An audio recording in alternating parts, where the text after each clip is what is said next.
Hey everyone! Gorgeous Mexico has seen a meteoric rise in the number of billionaires that live there. There are a total of 13 billionaires there at this moment in time, with a combined net worth of $136.1 billion. So are these lucky billionaires splashing out on sprawling mansions, fancy cars, personal jets, and gleaming white yachts? Let's narrow these Mexican billionaires down to the richest of the rich and look deep into their secret lives and luxuries. Imagine their wonderful lives living in stunning villas and eating at the most expensive restaurants. But we'll also be telling you how they got to where they are today, so maybe one day you too could join them at the top. Ready to see how these rich people live their lives and what it takes to be one of them? Watch till the end. Carlos Slim Helú. Carlos Slim is the richest person in Mexico and the 16th richest person in the world. He has an estimated net worth of an astonishing $62.8 billion. This is thanks to his 57% stake in América Móvil, a pan-Latin American telecom conglomerate. 80-year-old Carlos Slim Helú controls América Móvil, the largest mobile phone operator in Latin America too.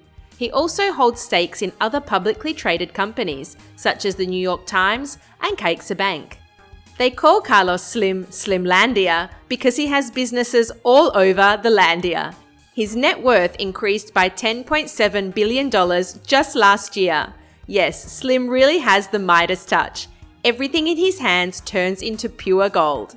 Slim is a self-made billionaire who has been living in the same 6-bedroom house in Mexico City for 40 years. He stays true to his roots, understanding that Mexico is rich in culture. He has a deep love for his country, lives a very private life, and does not share his secrets.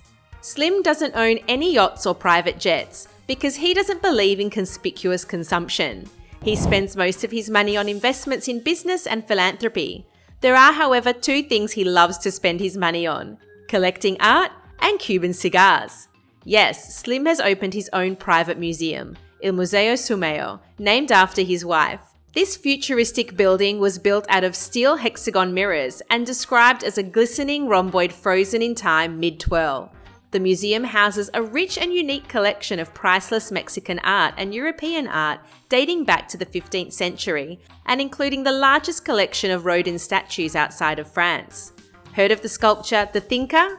Well, Slim owns him, quite literally. Germán Larrea Mota Velasco.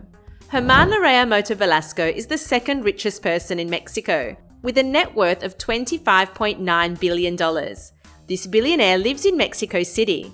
Larrea owns most of the copper mining company Grupo Mexico. He has been the CEO, chairman, and president of Grupo Mexico since 1994. He has also been serving as the chairman of the Southern Copper Corporation since 1999. From 1999 to 2004, he was the CEO and since 1999 the director of the Southern Copper Corporation. Since 1992, he has been the chairman and CEO of Empresarios Industriales de Mexico, Mexico Compañía Constructora, Compañía Perforadora Mexico, and Fondo Inmobiliario. So he has his fingers in a lot of profitable pies. Larrea has a Ritz-Carlton condominium worth $8 million. He spends millions of dollars on traveling between Mexico City and Italy for business and family trips too. This shy mining tycoon hates the spotlight, but people have noticed his stunning stud farm and his racetrack. He lives on this farm with his wife and children, breeding champion racehorses. In 2021, his mare Lutrusca won the Apple Blossom Handicap in the US.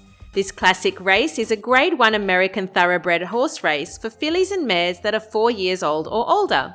So yes, this really is a big deal. Germán Larrea Mota Velasco really understands his horses. Ricardo Salinas Pliego. Ricardo Salinas is worth $10.9 billion. He is a CPA graduate from the Instituto Tecnológico de Estudios Superiores de Monterrey. He earned an MBA at Tulane University and in 1981 he joined Electra as an import manager. Here he learned as much as he could about business. After leaving Electra, he went on to set up his own businesses selling communication technologies, including satellite dishes.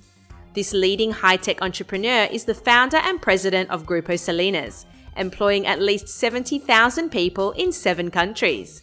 They operate in telecommunications, media, insurance, specialized trade, mining, power generation, and banking. Salinas and his family enjoy all the pleasures and luxuries that money can buy them. He has a massive yacht called Lady Mora that is worth $123 million and that he bought from Saudi billionaire Nasser al-Rashid. The yacht has a spa, casino, party room, movie theatre, beauty salon, helicopter, elevator, pool with a retractable roof, beach club, and air conditioning. This yacht was designed by Luigi Stucchio in 1990.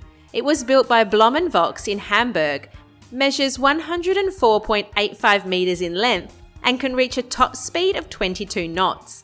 This super yacht can accommodate up to 27 lucky guests in its 13 luxury cabins.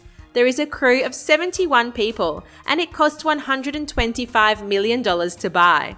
So no, you can't have one for Christmas. Its annual running cost is between $10 and $20 million. So yes, it is much more expensive than running a car. Salinas and his companions enjoy traveling around the world, especially in Spain. They dine at the best restaurants and enjoy every moment of their precious lives. Juan Francisco Beckman Vidal. Juan Francisco Beckman Vidal is the heir to Jose Cuervo, the best tequila in the whole world. His net worth is $7.9 billion. Francisco's grandfather, Jose Cuervo, grew up in the border city of Tijuana. At that time, he was working at a hotel selling margaritas by the gallon. He was also working at the Bull Ring, where he was hawking sombreros to tourists. He then studied at the Instituto Tecnológico de Monterrey and moved to Tequila, in the state of Jalisco. Here he managed the agave fields on horseback. Cuervo worked hard to make a success of his life, a success that he passed on to his son and grandson. The parent company of Jose Cuervo had a market cap of $8.65 billion in 2022. In 2019, Juan Francisco Beckman Vidal transferred bare legal title to his daughter. Beckman, however, still controls the stake's voting rights. He also remains the chairman.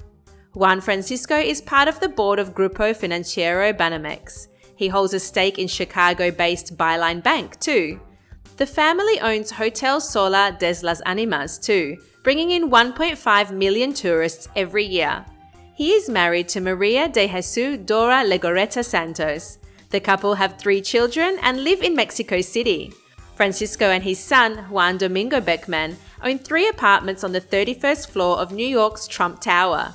Yes, Juan Francisco Beckman is now one of the richest tycoons in Mexico and has made it more than halfway to the top of the 58th-floor Trump Tower. Maria Asuncion Aramba Zabala. Her net worth is about $5.8 billion.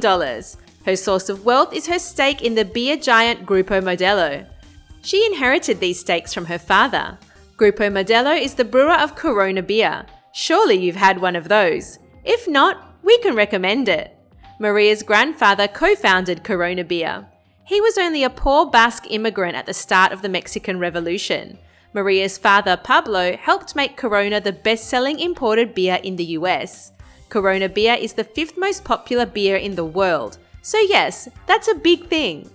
The Grupo Modelo has been sold to Anheuser-Busch InBev in 2013 for $20 billion. But Maria still serves on the board of AB InBev. In 2020, she joined the board of directors of Coty, a listed cosmetics firm. She also holds a 20% stake in Mexico's media giant Televisa. For a woman to join these men at the top of the billionaires ladder is an accomplishment. Maria spends thousands of dollars on heels and makeup every month. Despite her image, she has no problem facing the macho world. She only ever enjoyed being daddy's little girl until she started working. It was tough at first. She was even unemployed at one stage, but she has worked herself to the top. She insists that women should also be billionaires instead of just being pushed to the side, and has been involved in boardroom battles to demolish the stereotype of women being brainless. Well, no one could call her dumb, could they?